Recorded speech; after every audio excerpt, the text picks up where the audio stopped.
My family secretly called me the lonely cash machine while I quietly paid off my brother's huge debts for years.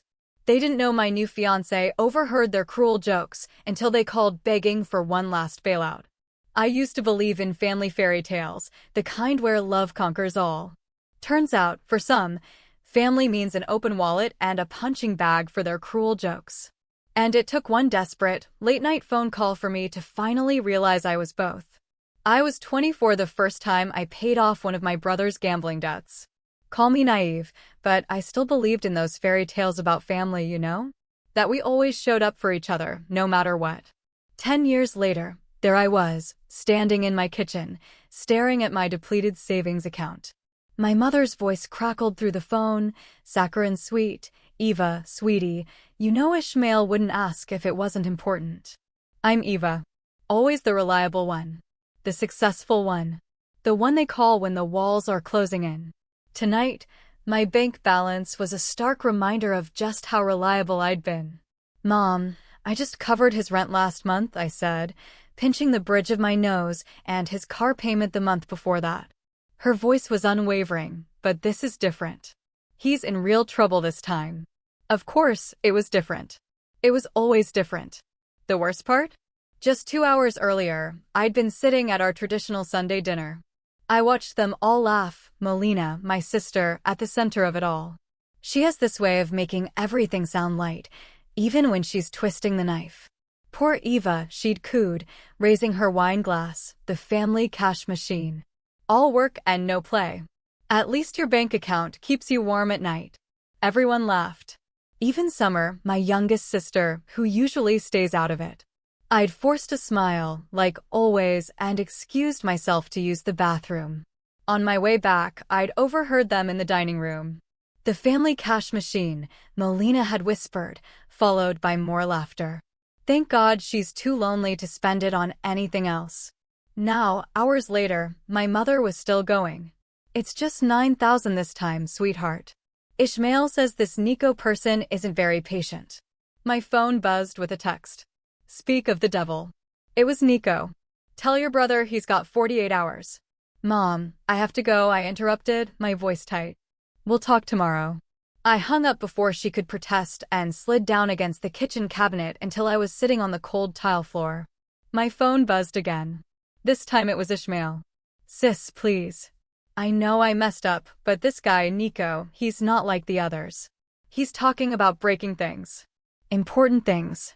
Like bones. I closed my eyes and counted to 10. When I opened them, there was another text. From Melina. Stop being dramatic and help him. What else are you saving for anyway? What was I saving for? Maybe a life. Maybe a future. Maybe the dream of not being everyone's emergency fund. My phone rang again. It was my father this time. A rare occurrence, which meant things must be serious. Samir only called when he wanted to remind me about family duty. Eva, his voice was gruff, authoritative. Your mother's crying. Is that what you want? Dad, family takes care of family. You know this. I did know this.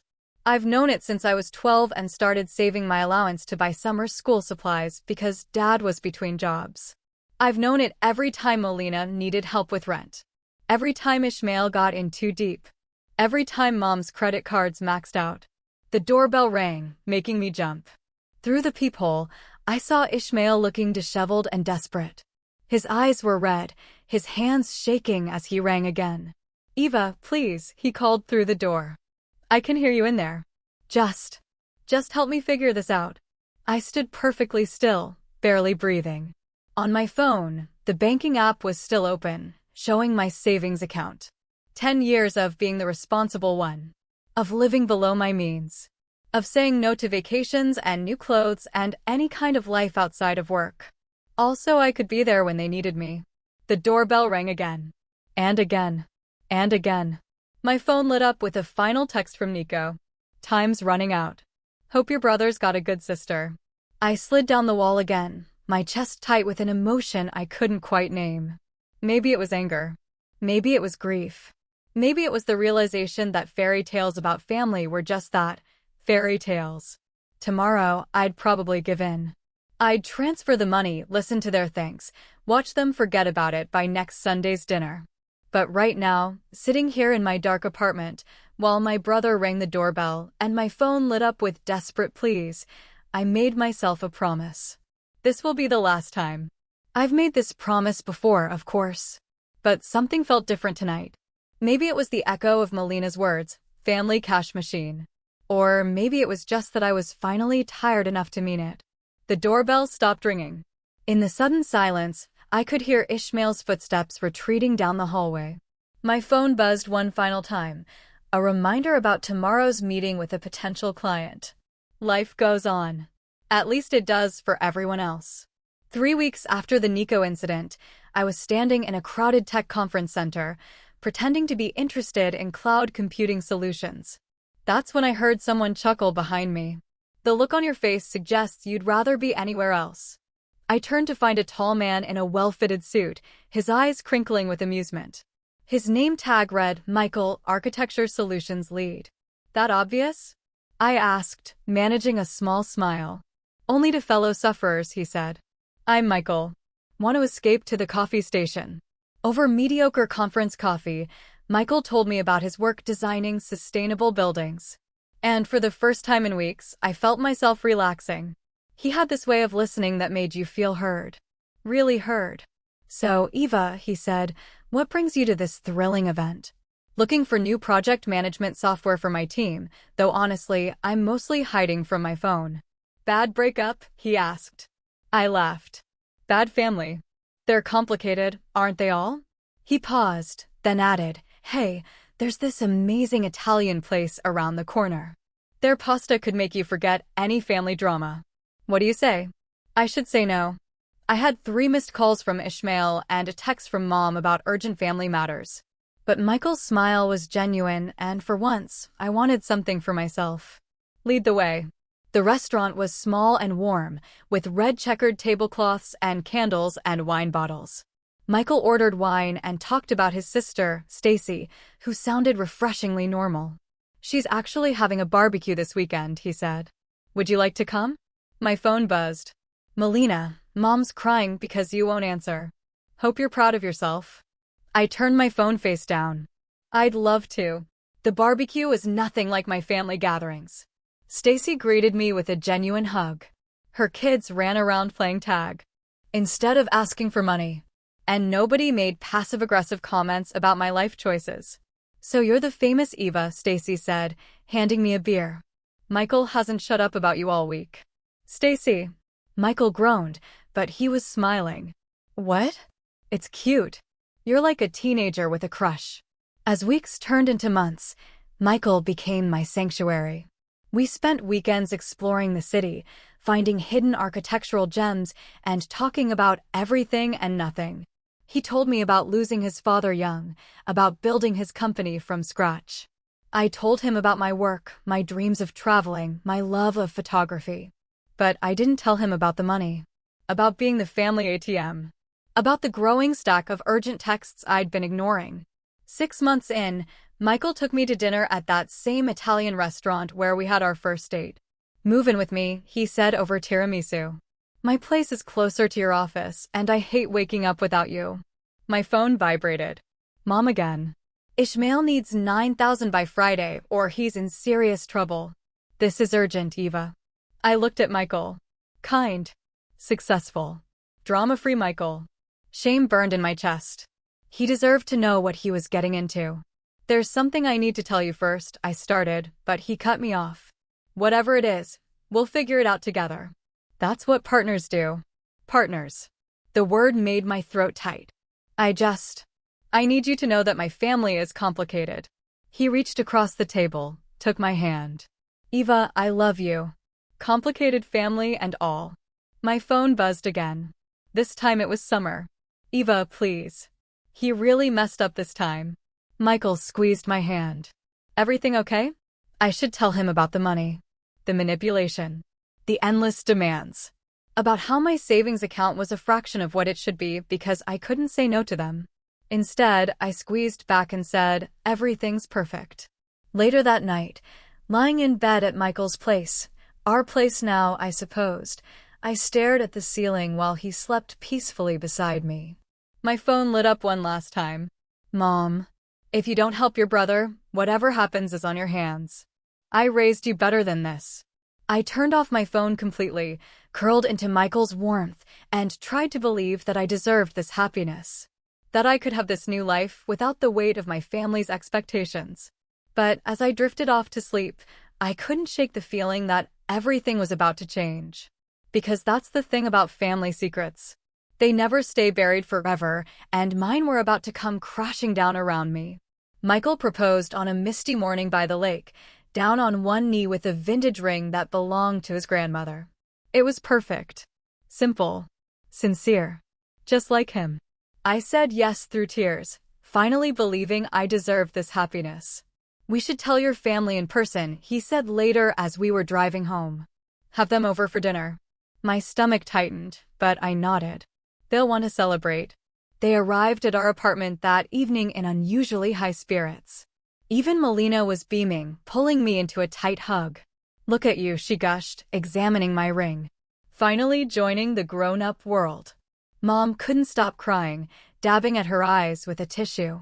My baby girl getting married to such a successful man. I caught the emphasis on successful, but forced a smile. Michael was in the kitchen preparing his signature lasagna while I poured wine and tried to keep the conversation light. Eva, you're glowing, Melina said, touching my cheek. Marriage suits you already. And Michael. Summer nodded enthusiastically. Well, you certainly picked a winner. His place is gorgeous. You're so lucky, sis. The evening flowed surprisingly well. No one mentioned money or Ishmael's troubles. Even Dad, who showed up late, seemed genuinely happy for me. During dessert, my phone rang. It was work. Sorry, I said, standing. I have to take this. It's about the Singapore project. I stepped into the hallway, leaving everyone chatting over tiramisu. The call was quick, just a scheduling issue. But as I was heading back, I heard voices from the dining room. I paused. An old habit from years of eavesdropping to gauge my family's true feelings. It's about time she landed someone wealthy, Melina was saying, her voice low but clear. God knows she's been hoarding her money long enough. Shh, Mom whispered, but she was laughing. You're right. Maybe now she'll stop being so stingy with family. Please, Melina snorted. Now that she's got a rich fiancé, tapping her will be so much easier. Michael seems like the type who'd want to help family. We should wait, though, Mom added.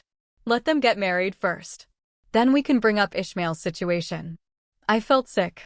My hands were shaking, and I wanted to burst in, to confront them. But then I heard movement. Michael appeared in the hallway, his face unreadable. How long had he been standing there? Our eyes met. He heard everything. I opened my mouth, but he shook his head slightly and walked past me, back to the dining room. His voice was perfectly normal as he offered everyone coffee, but I could feel the shift in him. The rest of the evening passed in a blur. My family left with hugs and kisses. Mom already talking about wedding venues and guest lists. Melina squeezed my arm and whispered, "We'll go dress shopping soon, little sister." After they were gone, Michael and I cleaned up in silence. I was waiting for him to speak, to ask questions, to judge me. Instead, he just loaded the dishwasher, his movements mechanical. Finally, I couldn't take it anymore. Michael, how long? He asked quietly, not looking at me. How long have they been using you like this? I should have told you. Yes, he turned, and his eyes were sad. You should have. I was ashamed, I whispered. I didn't want you to see, to know what? That your family treats you like an ATM? That they're already planning how to use our marriage for money. Tears spilled down my cheeks. I'm sorry. He crossed the kitchen and pulled me into his arms. Don't apologize. You're not the one who should be sorry. I thought tonight would be different, I said into his chest. They seemed so happy. They were happy, he said grimly. Happy about what they think they can get from us. I pulled back, wiping my eyes. What do we do? First, you tell me everything. No more secrets, Eva. If we're getting married, I need to know what I'm walking into. So I told him. About the years of bailouts and guilt trips. About Ishmael's gambling and Mom's emotional manipulation. About Melina's subtle digs and Dad's selective appearances when money's involved. When I finished, Michael was quiet for a long moment. Then he said, this has to stop. I knew. And for the first time, I really did know. Hearing them plot to use my marriage to use Michael, it was different somehow. Worse. We'll figure it out together, he said, kissing my forehead. But Eva, no more enabling. No more sacrificing yourself for people who don't appreciate you. I nodded, but my phone was already buzzing with a new message. Ishmael. Congratulations, sis. Since you're celebrating, any chance you could help me out with a small problem? I stared at the message, my finger hovering over the reply button. Old habits die hard. The call came at 3 a.m., 1 week after the engagement dinner. My phone vibrated against the nightstand. Mom's name flashing on the screen. Eva. Her voice was shrill with panic. You need to come over right now. Nico's here with 2 men. They're threatening Ishmael. Michael stirred beside me. What's wrong? I was already pulling on clothes. My brother's in trouble. Real trouble this time. I'm coming with you. When we arrived at Mom's house, there were 3 men in the living room. Nico, looking dangerous in his expensive suit, and 2 others who seemed more like bouncers than debt collectors. Ishmael sat on the couch, head in his hands. Mom was pacing, and Dad, who must have been called too, stood by the window, jaw clenched. Well, Nico said, smiling without warmth. The successful sister arrives. How much? I asked. 50,000. The room went quiet. Even Mom stopped pacing. That's impossible, I said. Last month it was 9,000. Interest adds up, Nico shrugged. Plus the new loans. Your brother's been busy. I turned to Ishmael. New loans? He wouldn't look at me. I thought I could win it back, he mumbled. You have 24 hours, Nico said, checking his watch. Or we start breaking things. Starting with your brother's fingers. After they left, the screaming started. You have to help him. Mom grabbed my arm. He's your brother. I don't have that kind of money anymore, I said. I've given him everything. What about Michael? Dad suggested, speaking for the first time. Surely your fiancé could. Don't. Michael's voice cut through the room like ice. Don't even finish that sentence. Melina appeared in the doorway. Someone must have called her too. Eva, don't be selfish. This is family. Selfish. I laughed, and it sounded slightly hysterical. Do you want to know how much money I've given this family? Should I show you the spreadsheet? You're keeping spreadsheets? Mom looked horrified, like we were some kind of business transaction. Of course I am. I pulled out my phone, opened the file I'd been maintaining for years. $200,000, Mom. That's how much I've given you all over the past decade. My entire savings. My retirement fund. Everything. The room went silent again. But you make good money, Summer said from her corner. And now with Michael, stop it, Michael stepped forward. Eva's not your personal bank anymore, and I'm certainly not going to be. We're trying to save your brother's life. Mom shrieked. No, I said quietly. You're trying to save him from consequences again. Ishmael finally looked up. His eyes were red. Sis, please. They're serious this time. They're always serious, I said. And I'm always there to fix it. But not anymore. Then you're signing his death warrant. Dad said dramatically. No. You all did that. Every time you enabled him. Every time you called me instead of getting him help.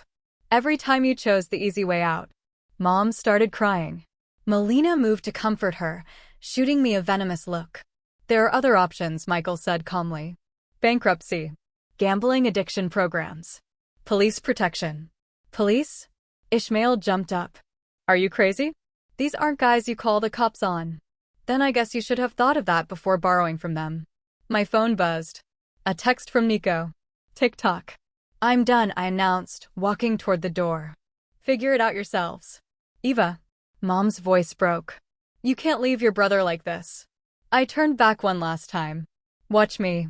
In the car, my hands were shaking so badly I couldn't get the key in the ignition. Michael gently took them. You did the right thing. Did I? What if they really hurt him? Then that's on him and them, not you. My phone kept lighting up with messages. Melina calling me heartless. Mom saying she didn't raise me to be so cruel. Dad invoking family duty. Summer sending sad face emojis. I turned off my phone. They'll never forgive me for this, I whispered. Michael started the car. Maybe that's not a bad thing. As we drove home, I thought about all the times I've saved them. All the times I've sacrificed my own future for theirs.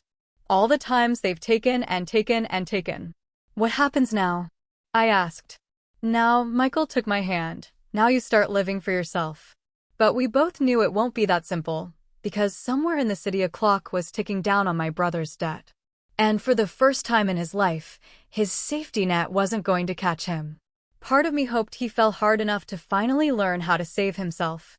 The rest of me was terrified he wouldn't survive the landing. I spent 3 days gathering evidence. Bank statements, transfer records, text messages, emails. Every desperate plea, every guilt trip, every manipulation, carefully documented. Michael helped me organize it all into a presentation, like we were preparing for a business meeting instead of a family execution. Are you sure about this? He asked as I set up the Zoom call. They want to talk. Let's talk. One by one, their faces appeared on screen. Mom, looking martyred. Dad, stern and disapproving. Melina, barely concealing her rage. Summer, uncomfortable but present. And Ishmael, sporting a black eye. Nico's warning shot, presumably. Finally, Mom said, "We've been trying to reach you for days." I know. I shared my screen, showing the first spreadsheet. Let's talk about why. What is this? Melina squinted at the screen. This is every dollar I've given this family over the past 10 years. Organized by date, amount, and recipient. I clicked through to the next slide. Here's Ishmael's gambling debts. Notice the pattern? They get bigger every time. Eva, Dad warned, this is unnecessary. Oh, I think it's very necessary. Next slide. Here's Melina's emergencies.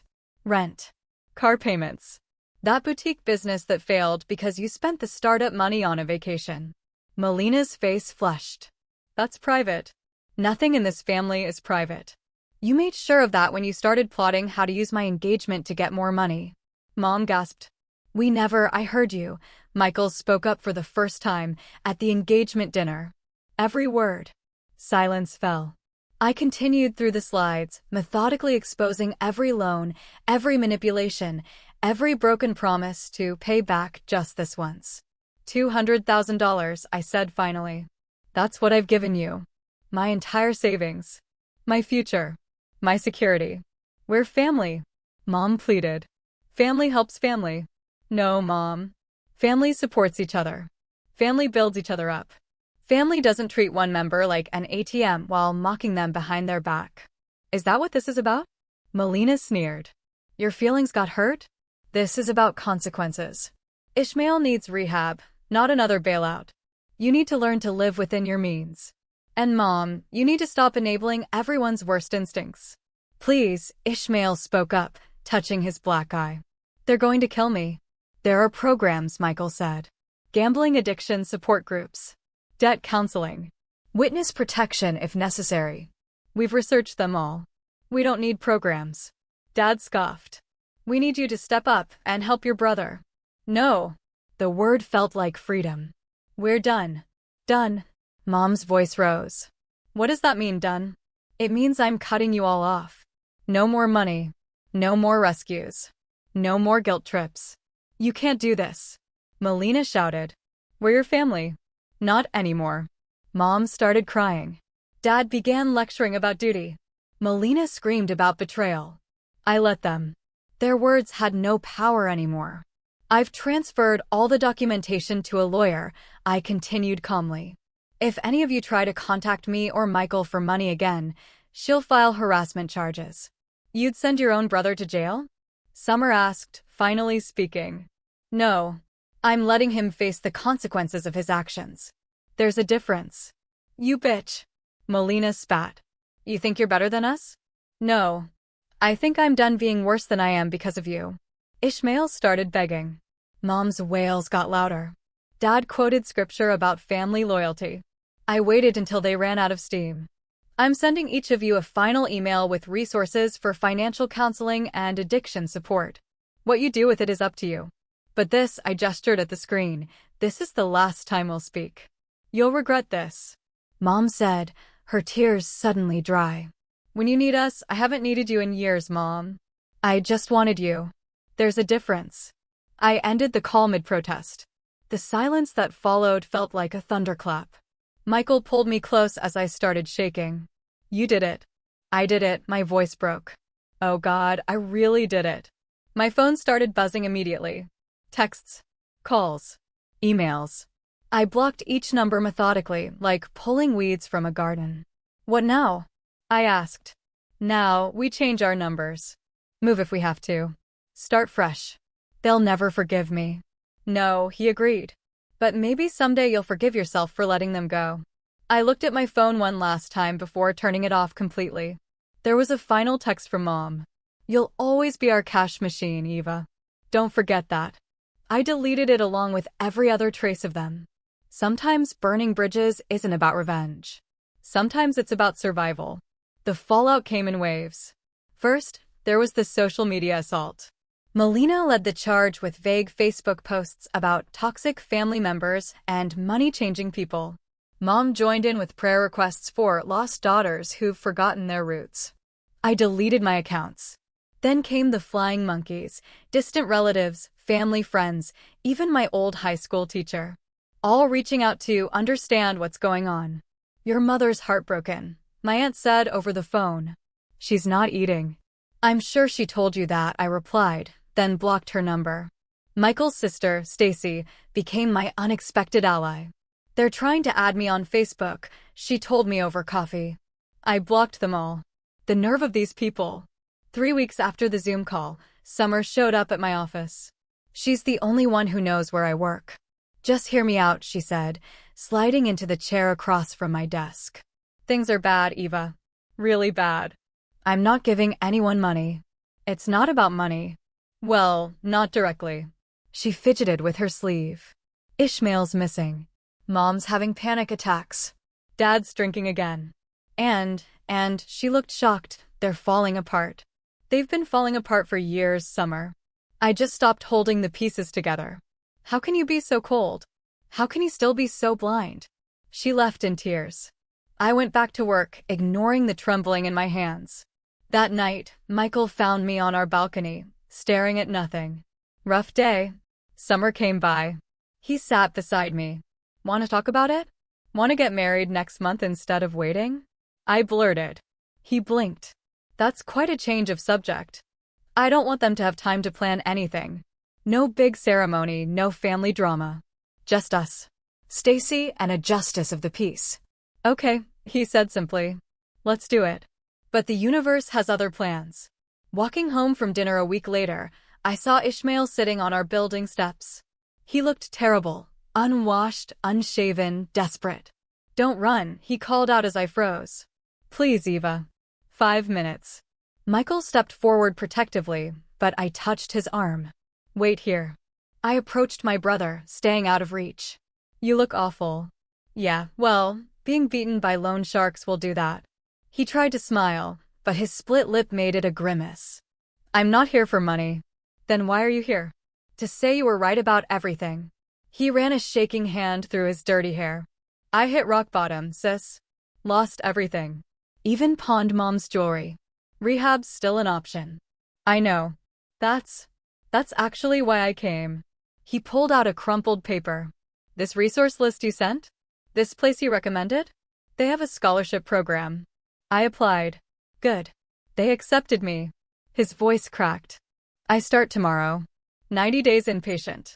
Something in my chest loosened slightly. I'm glad. I'm not asking you to forgive me, or trust me, or even talk to me again. He stood slowly, wincing. I just wanted you to know you were right to cut us off. To cut me off. Maybe if you'd done it sooner. Maybe I agreed. Anyway, I should go. Got a bus to catch. He took a step, stumbled slightly. Be happy, Eva. You deserve it. I watched him limp away, fighting the urge to help, to give him bus fare, to fall back into old patterns. Michael came up beside me. You okay? No, I admitted. But I will be. That night, I got an email from Summer. Ishmael's going to rehab. Mom's furious, says he's abandoning the family just like you did. I think maybe you were both right to leave. I didn't reply, but I didn't delete it either. The next morning, Melina posted another cryptic status.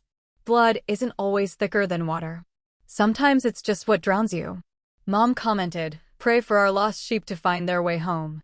I closed my laptop and turned to Michael. Let's go to City Hall today. Right now. Now. Before I change my mind. Before they find a way to make this about them too.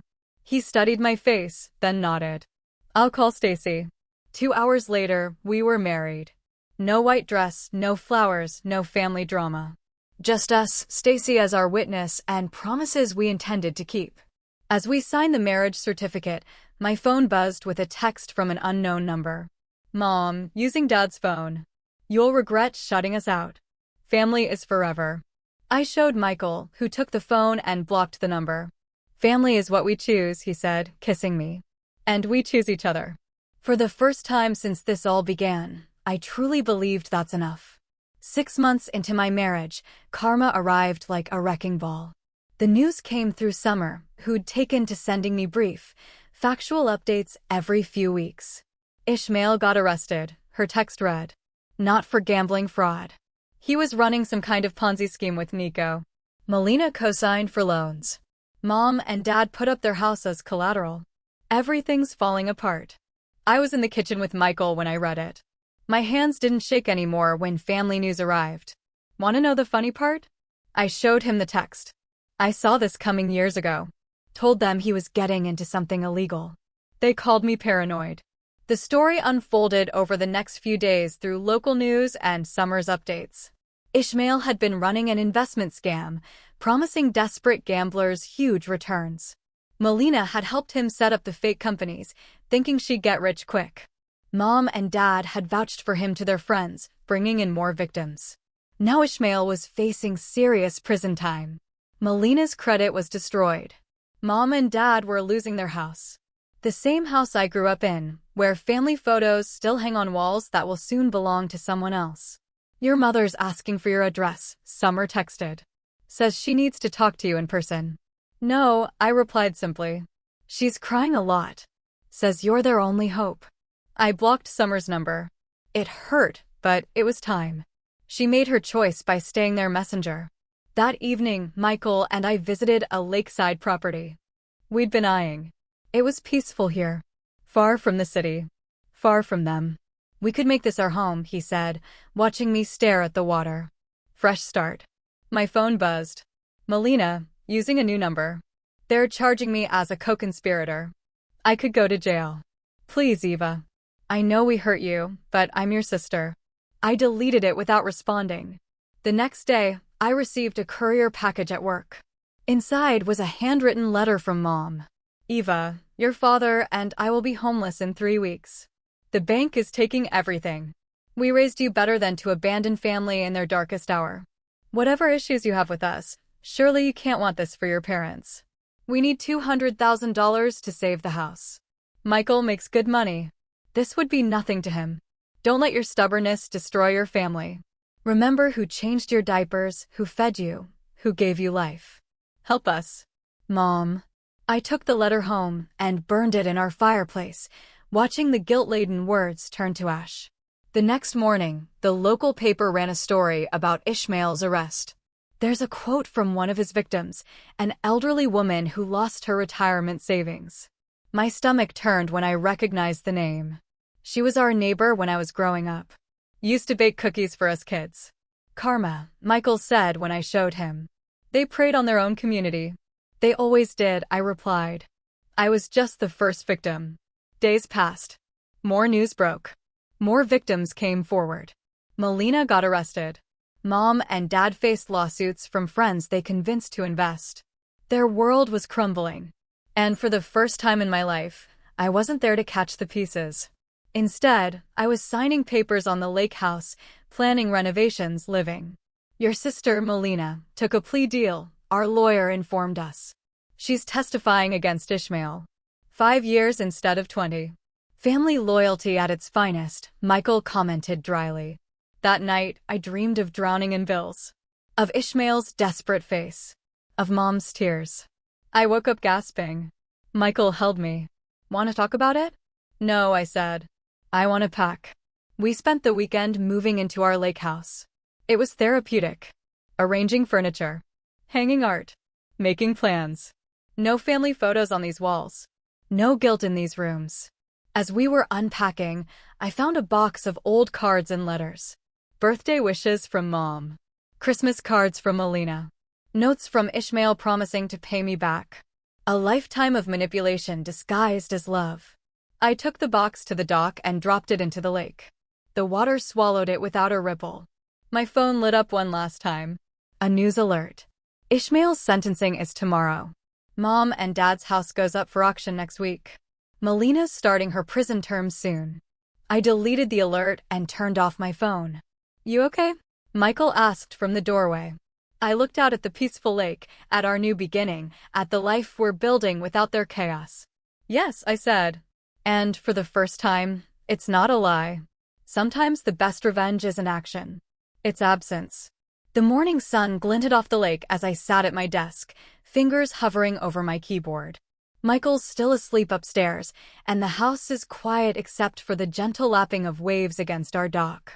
I opened a new document and started typing. Dear younger Eva, I began. I'm writing this letter not to send, but to finally set you free. The doorbell interrupted my thoughts. Through the security camera, I saw Summer standing on our porch, looking nervous but determined. I considered not answering, but something in her posture made me open the door. Before you slam the door, she said quickly, I'm not here as their messenger. I'm here for me. I left the door open but didn't invite her in. Talk. I left them too. She hugged herself, looking small. After seeing what they did to that sweet old lady from our street, I couldn't anymore. Mom tried to convince me to invest my savings in Ishmael's scheme. That's when I knew you were right all along. Come in, I said finally. Coffee? In the kitchen, Summer told me everything. How Melina's been writing angry letters from prison, blaming everyone but herself. How Mom and Dad are living in a cheap motel, still insisting they did nothing wrong. How Ishmael got 20 years. They're talking about appealing to you again, she admitted. They think enough time has passed that maybe you'll. I know. That's partly why I'm here. She pulled out some papers. I need your help with something, but not money. I'm going back to school, starting over. Would you be my reference? You're the only successful person I know who got there honestly. I studied my younger sister's face. There was something different there. A clarity that wasn't there before. Okay, I said. But first, I need you to read something. I showed her my laptop screen, the letter I was writing. Dear younger Eva, I'm sorry I let them dim your light for so long. I'm sorry I taught you that love means emptying yourself to fill others. I'm sorry I made you believe that family obligations were more important than your own dreams. But I'm not sorry anymore. Summer read silently, tears rolling down her cheeks. When she finished, she looked up. Can I add something? I nodded. She typed. Dear younger Summer, I'm sorry I watched them drain you dry and said nothing. I'm sorry I was a coward. But I'm learning from your strength. We spent the morning writing letters to our younger selves, letting out years of suppressed truth. When Michael comes downstairs, he found us both crying and laughing over coffee. Everything okay? He asked cautiously. Getting there, I said. Summer stayed for lunch. We talked about her plans for school, about healing, about building a life that's truly ours. She's different now, harder in some ways, but clearer like me. After she leaves, I finished my letter. You'll learn that real love doesn't demand your self-destruction. You'll learn that family isn't about blood or obligation. It's about choice and respect. You'll learn that sometimes the strongest thing you can do is walk away. And one day, you'll sit in a beautiful house by a lake with a husband who loves you and a sister who finally understands. And you'll realize you're not just surviving anymore. You're living. Love, the Eva who finally chose herself. I printed the letter and added one more thing. My updated will. Michael and I have discussed this at length. Our future children, if we have them, will inherit most of our estate. The rest goes to a new foundation we're establishing, the Forward Fund, helping people escape financial abuse from family members. Not a penny goes to my parents or older siblings. That's the last piece, I told Michael as I signed the documents. No more loose ends. He kissed my forehead. Proud of you. My phone buzzed. A text from Summer. Thank you for today. For everything. For showing me there's another way. Outside, the lake sparkled in the afternoon sun. I thought about Mom and Dad in their motel room. About Melina in her prison cell. About Ishmael facing 2 decades behind bars. I thought about karma and justice and peace. I closed my laptop, took Michael's hand, and walked out to our dock. The water was calm, reflecting the sky like a mirror. In its surface, I saw my reflection. Cleared. Strong. Free. Sometimes revenge isn't about making others hurt. Sometimes it's about making yourself whole. Sometimes it's about writing a new story. One where you're not the victim, or the savior, or the cash machine.